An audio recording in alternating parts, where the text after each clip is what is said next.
player that exists like that. You saying there, in your experience in baseball, there was never a player that moved that needle meaningfully enough that would cover their salary? Never once, and there's never been a player. And anyone who tells you otherwise, they're simply lying to you. But I'm about to give you the exception. Caitlin Clark with Unrivaled would be the example where she will bring with her a pot of money that otherwise would not be available to Unrivaled, and that would help inform me what I'd be willing to give her, which I assume is what they are willing to give her, which is going to be far greater than anyone else in the league. It will be more money overall comp than the co-founders. There will be an opportunity for more equity because it's measurable, because I bet that they've negotiated in a way with their partners that should they get this tornado of benefit, which is named Caitlin Clark, then what may be worth $1 today is worth $2 tomorrow, and they want to monetize that. Commissioner Panic isn't just activated. At this point, it's DEFCON 1. You can hear the alarms blaring over in Miami because Caitlin Clark's fans have once again rejected Unrivaled, and not politely. They didn't brush it off or split down the middle.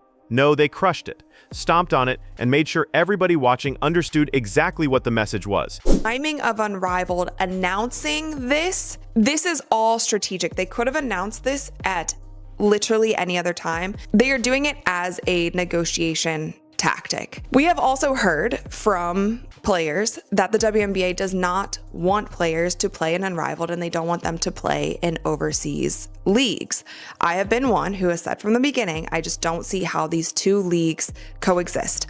I don't see how they coexist if both of them are successful. At the end of the day, Unrivaled is a competitor league to the WNBA. You don't see it in any other pro sports. Now, the WNBA is different because they have a shorter season. They haven't been able to pay the players so much. This is the second time in 2 years Clark's fan base has rejected Unrivaled's advances, and both times the verdict wasn't even close. If you're running this league and your golden ticket, your dream recruit, the player you've literally banked your future on, gets not just rejected, but rejected by her own supporters in overwhelming fashion, that's not a setback, that's an existential crisis. So let's start with the numbers, because numbers don't spin. A poll went up asking Caitlin Clark supporters, should she take her talents to Unrivaled? And if you don't know, Unrivaled is this glitzy but questionable new women's basketball experiment. Half-court, 3-on-3, 8-week season down in Miami. They cram in 800 fans to a gym, crank up the lights, throw a few camera crews around, and tell you it's the future of women's sports. In this case, though, the biggest fish, David, and it's not close, is of course Caitlin Clark. And that is not a statement, as we always have to caveat, about is she the #1 best player in the league? That's an argument that many have had and will continue to have in the ways that we want to Mount Rushmore everything. But in terms of the draw, the biggest free agent, the biggest economic stimulus package that can be provided to a startup like this, it's obviously her, and she is not signed. She's bigger than even Shohei Ohtani in terms of direct. My view is that in terms of direct relation to bottom line performance of a league, you get Caitlin Clark, you are able to go to banks and present financials that are way more base case than upside case, and your base case goes higher. You have more access to capital. Your sponsorship revenue goes up. Your media rights deal, I assume there's some sort of minimum guarantee and maybe an upside, maybe whatever deal that was negotiated. Having Caitlin Clark is an absolute... The poll, devastating. Roughly 78% of fans voted no. Only around 22% voted yes.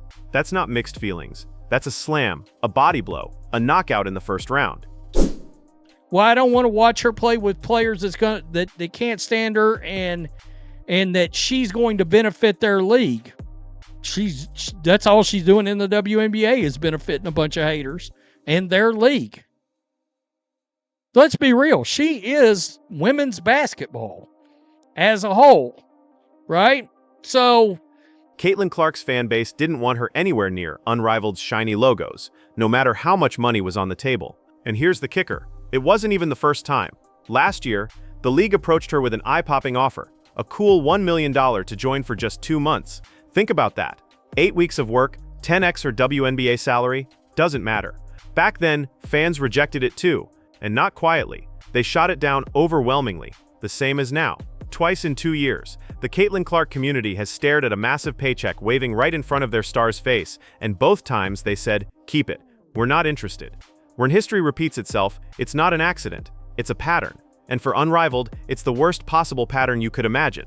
You can throw all the money in the world at Caitlin Clark. You can bedazzle it with investors and make it look like some cultural movement. But none of it matters, because the fans have already decided. So let's break down why.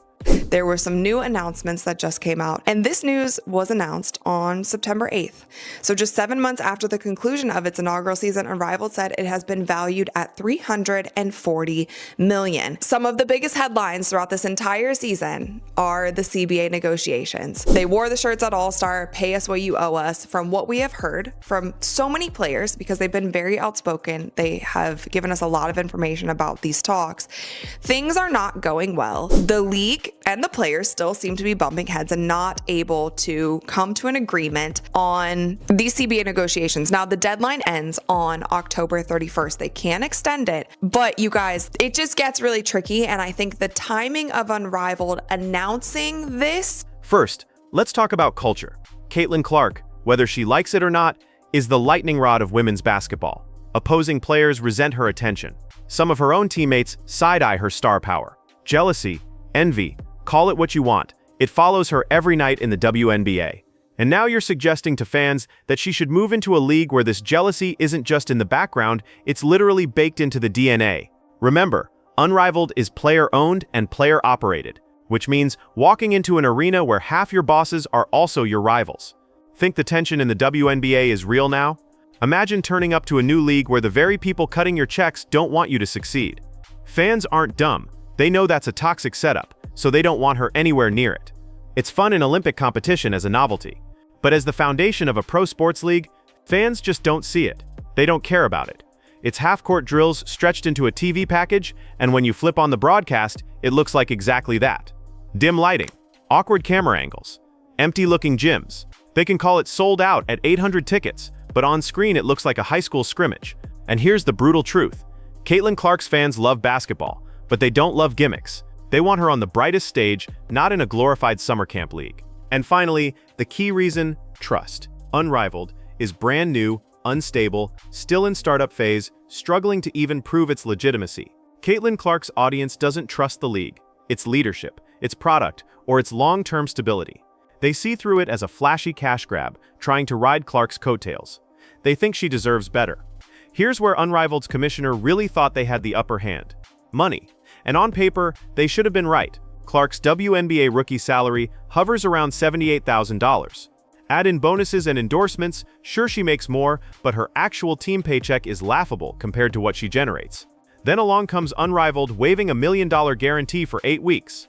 Shorter season, less travel, more pay. If you think about it in strictly numbers, it's the smarter deal. But again, Clark's fans still crushed the offer. Why? Because they know her value. Caitlin Clark isn't a $1 million player. She's a $50 million annual revenue engine for any institution lucky enough to have her. That $1 million bait looks dumb when you realize she's single-handedly responsible for the WNBA landing a $2.2 billion TV rights deal. Networks don't fork out that kind of money for Angel Reese, Aja Wilson, or Brianna Stewart alone. They cough it up because Caitlin Clark supercharged the market. Fans know that $1 million is pocket change compared to the cultural power she carries. In their eyes, Unrivaled isn't elevating her, it's discounting her. And that's why they're so quick to say no. Let's compare some figures, because fans always pay attention to this stuff. Last year, the WNBA lost around $40 million as a whole. Unrivaled? Only about $10 million in the red, which at least looks efficient by comparison.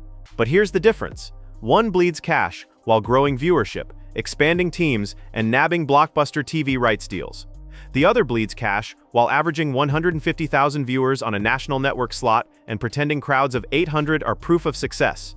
Meanwhile, Big 3 basketball, Ice Cube's league made of ex-NBA players in their 40s, pulls in 600,000 viewers regularly. That's 4 times Unrivaled's audience. If Clark fans see that, what do you think they're going to say?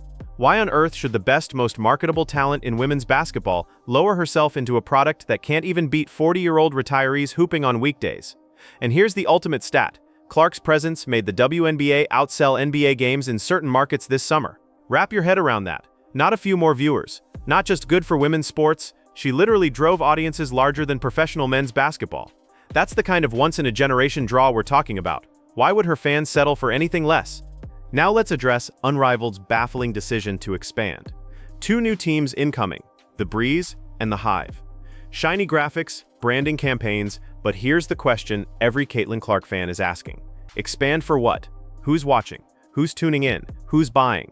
Expansion before establishing a real footprint doesn't just look risky, it screams desperation. And if fans can smell that desperation, they know their star's legacy shouldn't be tied to propping that up. The brilliance of this entire story, Clark herself hasn't had to speak at all. She's never bashed Unrivaled. She's never mocked it. She hasn't even weighed in. She just shows up in the WNBA, sells out arenas, draws millions of TV viewers, and keeps playing. The rejection comes straight from the fans. They're her megaphone. Every survey, every packed arena, every polling percentage, they all do the speaking for her. Stay loyal to the WNBA. Don't waste energy on sideshows. Don't undersell your brand. Ron, and that silence hits harder than anything Unrivaled's commissioner can counter with. Because it doesn't matter what the league says in press releases or flashy ad spots. It matters what Clark's base does. And they're digging in. Ron writes, here's why the commissioner should be panicking. Unrivaled isn't just fighting for relevance. They're fighting against math. Without Clark, they're a boutique product, barely noticed, skating by on novelty. With Clark, maybe they can claim credibility. But if Clark's fans won't budge, if they keep shutting poll after poll down, the league is essentially dead in the water. Because this isn't the kind of sport where multiple rival leagues thrive. The WNBA already dominates the women's pro space, and it's just starting to take flight thanks to Clark's arrival. There's no room for a competitor without her, because she is the sun. She lights up everything around her.